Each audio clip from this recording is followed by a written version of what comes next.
Hello everyone, welcome to the first in a series of a new mini-series that I'm pulling together on this channel, all about the back end of photography, the photography business.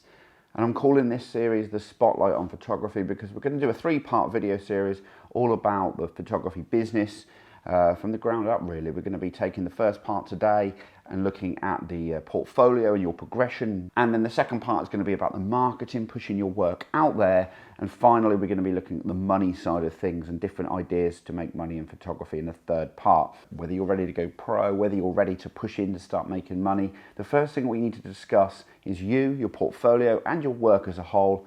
Let's get started. For those of you who don't know who I am, my name is James Kerwin and this is me. I'm an architecture and interior photographer from the UK, and I love shooting abandoned places, relics, ruins, hidden gems and ghost towns, as well as off the beaten path locations all around the world. I'm posting new videos every Sunday, so why don't you join me for the ride by subscribing. You can also check out my website in the description below.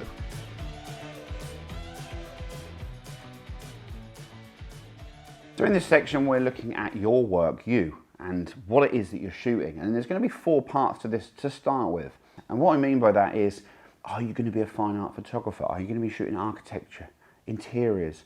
Are you going to be aiming yourself at interior designers? Or maybe it is that you're going to be looking at a completely different genre to me altogether. Maybe you're going to be looking at shooting sports cars, for instance. But whatever your niche is going to be, you've got to remember that starting out, nowadays in 2023, it's more saturated than ever. So it's all going to be about trying to fine tune that portfolio, getting the best you can, and making sure that the work stands out from the crowd. And that usually is a combination of things that you've got to look at, and we're going to be covering that in this video. And yeah, I've actually been selling work, prints, books, workshops, tours. I suppose I have great experience in the marketing side because before I did photography, I actually worked in marketing for about 7 years in an events company. So I have a decent understanding of how to market myself as a photographer. Any of the things that we're talking about today, you're going to be thinking about trying to side branch in the future. Like even for me, for example, we're a fine art photographer, but I've made books, I've done workshops, tours, events. And I've also looked at trying to sell work to as well clients, as in making shoots for businesses on the ground in different countries, to be able to like shoot the place, for example, and then sell the work back to them at a later date, but within my style. So there's always a side branch to most styles of photography. What you need to figure out at the start is, what's your niche? Is it already too saturated? In which case you're going to need to, that's going to affect decision making we do down the line. And if your niche is pretty saturated, you're going to need to stand out further. That leads me on to ideas. Now, ideas are the essential part to all of this. Actually, in any niche, you might have to shoot ideas off your own back to get yourself started. And if you think about myself, fine art photography, actually I did quite a lot of traveling around Europe before I actually had a portfolio ready to start pushing out to the world. And in which case, it was only then that I started to earn more money. I'd already done some quite expensive trips around Europe, for instance, and around the UK to be able to get a portfolio together to start selling to customers. And it started off in the fine art print sort of basis, and then it worked further in from there. Most popular series to date came from Lebanon, 2019, 2021. I shot a series of work there, and it goes without saying that that reached further. It had more press coverage, it had more stories to tell, and on the back of that it then sold more prints and of course follow-up workshops and tours as well. It's all because of a unique idea. There wasn't that many photographers that had gone to that country to photograph lost, hidden architecture, and it was a country that wasn't really known about for its architecture and its style. So it was kind of like a nice idea. And for you, going back to what you're doing, you need to think about the quality, the idea. Is it going to work in your niche? Is it something that's not been done before? And then once you've come up with that idea, make the best quality images that you can.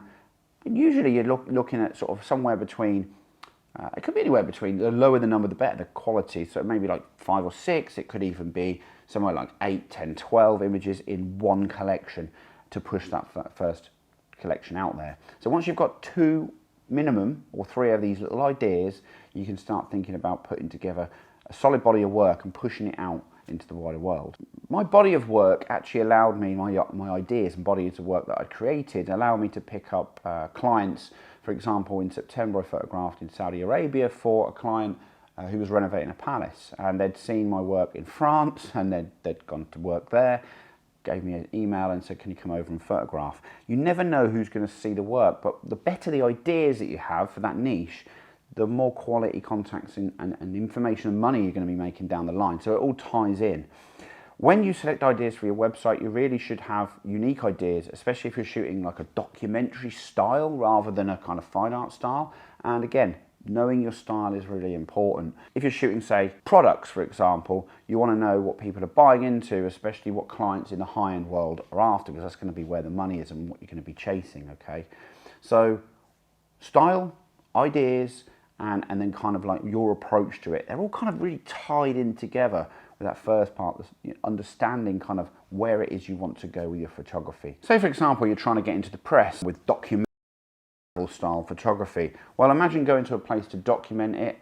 A little old lady sells food in this stall and she's been here for 50 years. Well, you need to get the best images you can, some best text that you can pull together to be able to push that out to websites like Nat Geo, for example, or Lonely Planet. There's sorts of magazines and websites that would pick up those kind of stories. If you're into sports photography, it might be that you need to have two really good projects in sport or in cars, motor racing, for example. Some really good portfolio images that tell a unique story, I suppose, and a unique spin on showing your photography off to its finest. That's the idea here. So to edit or not to edit, many people believe that photography is not photography unless it's just come straight out of camera. And people think programs like Photoshop are somehow cheating the system. But let me tell you this, in the age of AI, which is what we're now walking into, by the way, if you want your work to stand out, you're going to have to get over this pretty quickly. Because to make that creative project stand out, you've not only the competition of photographers, we've now got this wow factor of something as controversial as it is in AI that looks completely unusual and different. You might need to think about deeper edits to be able to kind of pull stuff together. That you'll need to have a certain style, approach, and make your photos kind of that wow factor. You're going to have to think about where it's going to stand in the future if you're starting out at this point now. Editing photos has always been a thing. For example, cropping. People assume cropping is cheating somehow and that you're kind of got to get it right in camera and it's all about your composition in camera. But look at this image here on the screen. Thinking about architecture again. This is an image I shot in Beirut, which has recently become my most sold print yet. This is cropped into a 1:1 ratio, and for that reason it is because I wanted to show the face of the building, but also here there's kind of like, you can see the uncropped version. It's ugly, there's distractions, it's not really what I wanted to show. I wanted to show the face of the building. You can't get a composition like this without cropping the sides of the image down. Take retouching as another example. Some people prefer to go too far, and of course there's a line to everything, a line that needs to be drawn. But since the turn of time, people have taken photography and taken out blemishes and errors on skin or using kits dating back to like the film era. There's lots of ways people have been able to do this in the past. What about removing objects? Well, in architecture, of course, that's kind of limited a little bit, but there is aspects to rubbish and litter.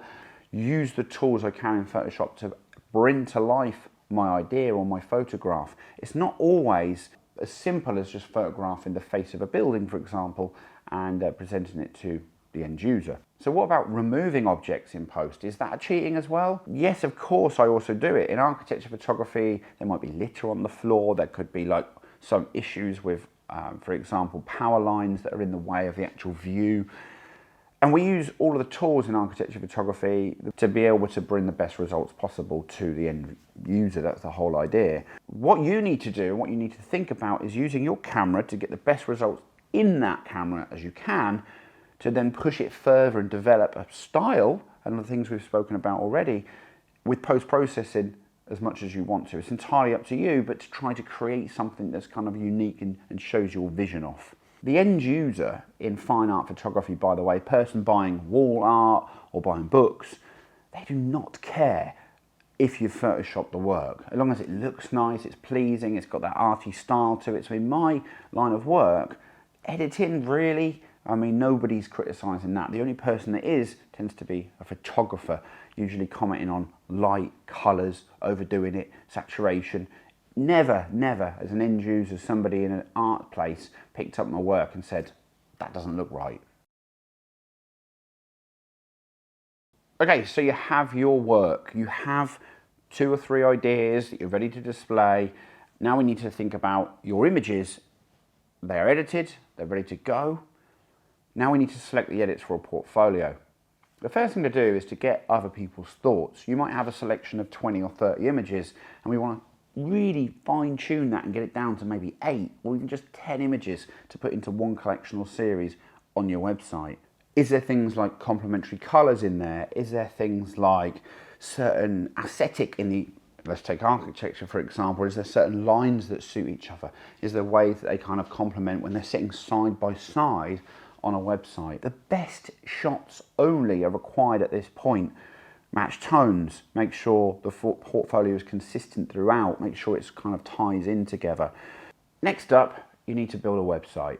So you've got the ideas ready, you've got the photos ready, you've helped someone to help you select them, now you're going to publish them, and you want 2 or 3 ideas only in the initial stages displayed on that website.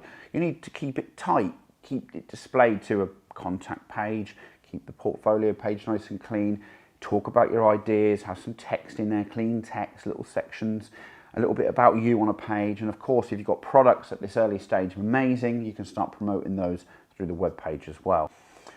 Once you build a site, you want 12 to 15 of the best shots per portfolio, per collection on each of the sections or each of the pages, be it landscape, portraits, or in this case, architecture photography. We're all as well about putting a photo on your website, a new one, you should think about also taking one down.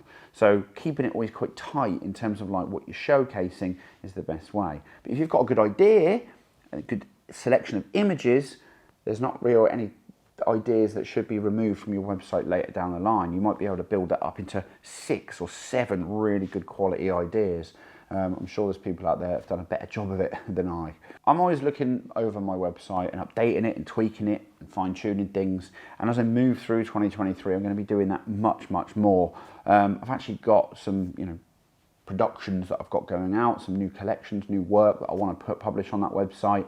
And that means making sure that some of that older stuff probably is taken away, especially if it's not like sold prints for a long time or maybe never. There's certainly images of mine that have not done that. So we can look at like fine-tuning it and making it the best of the best. And some of that again is over time. You don't always have to do it straight away. It goes without saying, these days you probably should think about making sure you've got email contacts on there and building email lists. So next time we're going to be looking at marketing, and that kind of covers aspects of trying to push that email list out there. So do me a favour, bash the subscribe button for me and leave a comment if you've got any below. And I'd love to hear from you if you've got any questions leading into the second and third parts of these videos. And hopefully you've enjoyed that one. Until next time, see you soon, guys.